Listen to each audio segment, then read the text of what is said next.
tinggi-tinggi si matahari. Cik Baba korek keledik. Mari tengok nyonya kita menari. Sungguh pun tua masih boleh gelik. Baba dan Nyonya atau peranakan adalah tergolong sebagai keturunan kaum Cina. Ia antara kaum Cina yang unik kedudukannya kerana hanya terdapat di negeri-negeri Selat Tanah Melayu, khususnya di negeri Melaka. Walau bagaimanapun, sebahagian daripada mereka enggan mengakui bahawa mereka berasal dari Cina. Malah, turut mengakui bahawa mereka merupakan British. Maka sebab itu, mereka turut menggelar diri sebagai baba atau peranakan kerana kebudayaan mereka yang berasal daripada warisan tradisi Cina. Masyarakat peranakan ini juga turut mempunyai unsur serta pengaruh budaya Melayu. Kepelbagaian budaya yang diadaptasi dalam kehidupan pada zaman silam telah menyebabkan berlakunya perkahwinan campur antara Cina dan Melayu. Ini juga menjadi punca utama generasi berikutnya menggelar serta memanggil keturunan mereka sebagai baba. Namun, kebanyakannya masih mengekalkan agama tradisional Cina dan Buddha biarpun ada yang telah memeluk agama lain seperti Kristian. Pelbagai makanan telah dibawa oleh masyarakat baba dan nyonya biarpun mirip masakan Cina dan Melayu.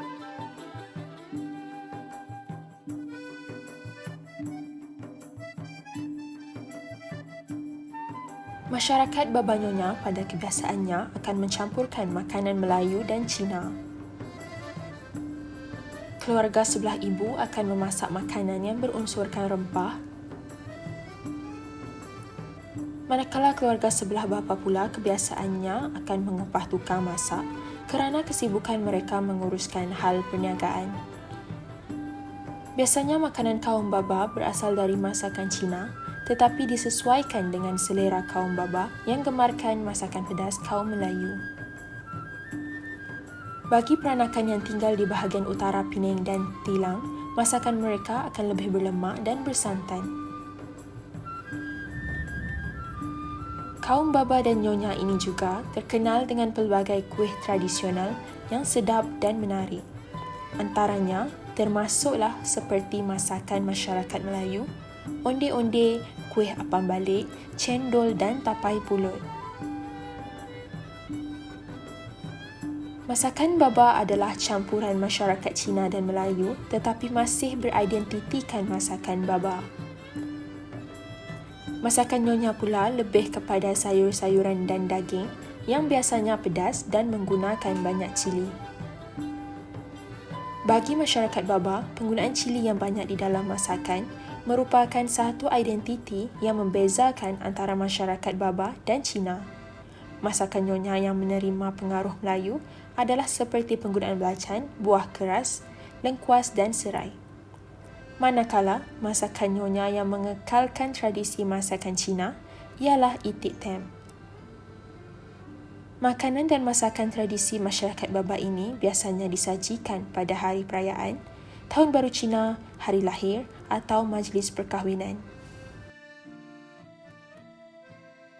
Antara makanan tradisional etnik baba dan nyonya adalah nasi kunyit yang merupakan beras pulut yang dimasak dengan santan dan kunyit.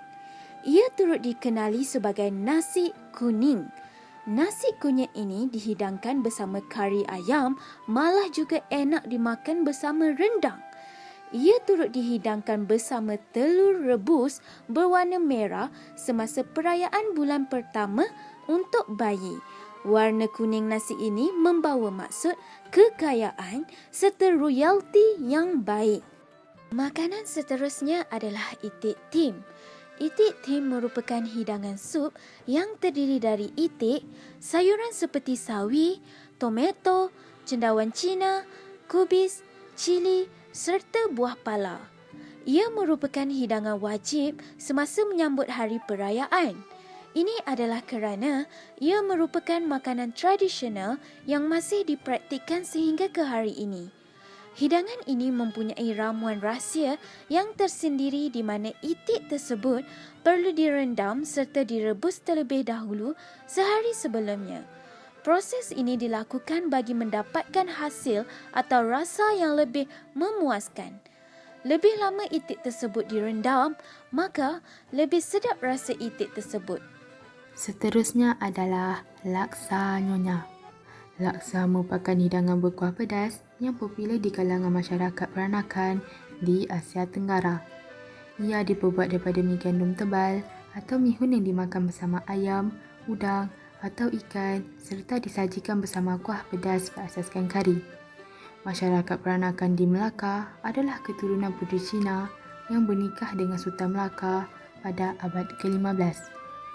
Mereka mempunyai tradisi dan resepi mereka sendiri yang merupakan perpaduan kedua-dua budaya ini, iaitu Melayu dan Cina. Oleh itu, hidangan laksa nyonya ini dipengaruhi oleh gabungan dua budaya, maka terhasillah hidangan ini. Kuih angku. Kuih angku ini merupakan salah satu kuih tradisional baba dan nyonya. Ia berbentuk bulat kecil serta bujur di mana sekelilingnya terdapat tepung beras. Kuih ini agak melekit dan rasanya pula adalah manis. Kuih ini kelihatan seperti kulit kura-kura di sebelah luarannya dan ia diletakkan di atas sekeping daun pisang. Kuih angku atau kuih kura-kura ini berwarna merah dan memiliki tekstur yang agak kenyal. Rupa bentuk yang seakan kura-kura ini kerana orang Cina percaya bahawa secara tradisinya, memakan kura-kura ini akan memanjangkan umur bagi yang memakannya. Ia juga dikatakan boleh membawa nasib yang baik serta kemakmuran. Kuih ini biasanya sering dihidangkan menjelang majlis-majlis penting seperti majlis kelahiran bayi yang genap sebulan dan juga semasa hari lahir warga tua. Tujuannya supaya kanak-kanak tersebut dirahmati dan warga tua dipanjangkan umur. Antara makanan tradisional etnik peranakan termasuklah kuih cang, pai ti, jiu hucha, kerabu bihun, kari kapitan, inci kabin, ikan goreng asam, ayam masak cili, ayam buah keluak, ayam ponteh dan acar ikan.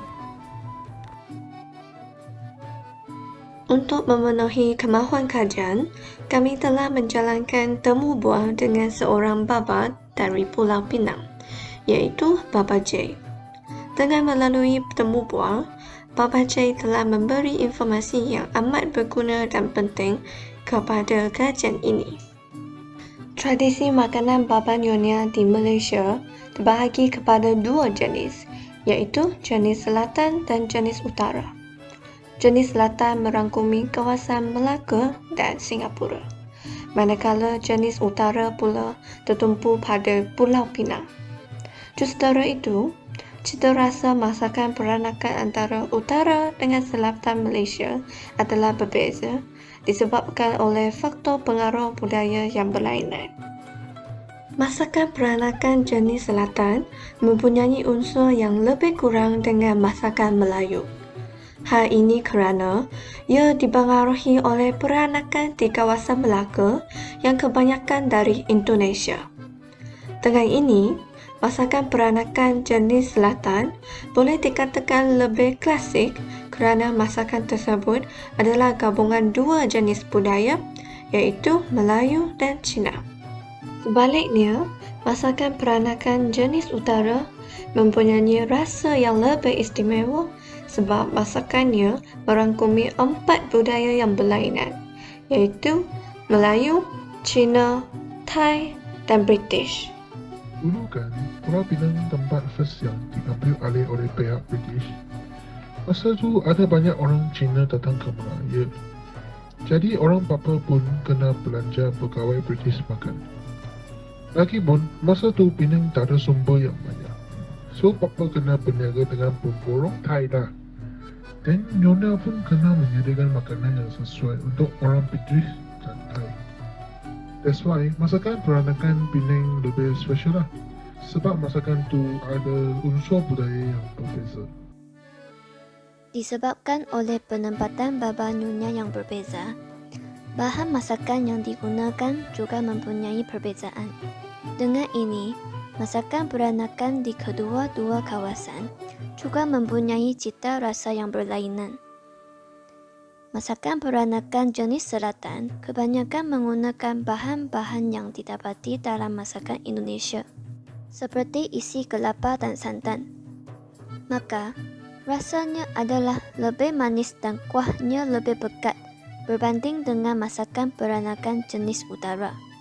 Contohnya, kari ayam nyonya, laksa nyonya, dan ayam pongteh. Sebaliknya, masakan peranakan jenis utara lebih kepada rasa masam dan pedas sebab ia terpengaruh dengan masakan Thai. Kebanyakan nyonya utara cenderung menggunakan bahan-bahan masakan Thai ketika memasak, seperti limau, asam jawa, dan kunyit. Selain itu, masakan peranakan jenis utara biasanya dimakan dengan belacan dan udang kering seperti orang Thai. Contoh masakan peranakan jenis utara yang terkenal adalah seperti kerabu bihun, perut ikan, dan sambal hebi, yaitu sambal udang kering. Zaman tu, walaupun Cina kahwin dengan Melayu, tapi dia orang masih guna ayam dengan kinzi. Tapi zaman sekarang kan kita ada banyak kaum yang berbeza. So, banyak restoran sudah tak pakai kinzi lah. Tapi gua rasa ni bukan satu keadaan yang buruk lah. Sebab kita satu Malaysia. So, kena kongsi budaya masing-masing. Gua pun gembira sebab tengok semua orang boleh try makanan Papua New Guinea. Bah kata pepatah, di mana bumi dipijak, di situ langit dijunjung. Masakan peranakan menunjukkan keistimewaannya melalui asimilasi antara budaya sekeliling. Dengan gabungan budaya Cina dan Melayu, baba dan nyonya akhirnya melahirkan keunikan masakan yang tersendiri. Ini juga melambangkan kesepaduan dalam keberbagian budaya di masyarakat Malaysia yang berbilang kaum. Masyarakat baba dan nyonya sememangnya terkenal di negeri Melaka. Malah, ia juga terkenal dengan makanan tradisinya yang diperturunkan sejak dahulu lagi. Kebanyakan makanan baba dan nyonya dipengaruhi oleh makanan Cina dan juga Melayu. Ini bukanlah sesuatu yang asing kerana kehadiran mereka di kawasan sekitar yang ramai masyarakat Cina dan Melayu mempengaruhi budaya serta kehidupan mereka. Masyarakat peranakan ini hanya boleh dilihat di kawasan sekitar negeri Melaka sahaja. Pengaruh masyarakat Melayu dan Cina terhadap masyarakat peranakan membuatkan makanan mereka mungkin kelihatan hampir sama dengan makanan orang Melayu dan juga Cina. Namun begitu, makanan baba dan nyonya ternyata memiliki perbezaan serta keunikan yang tersendiri.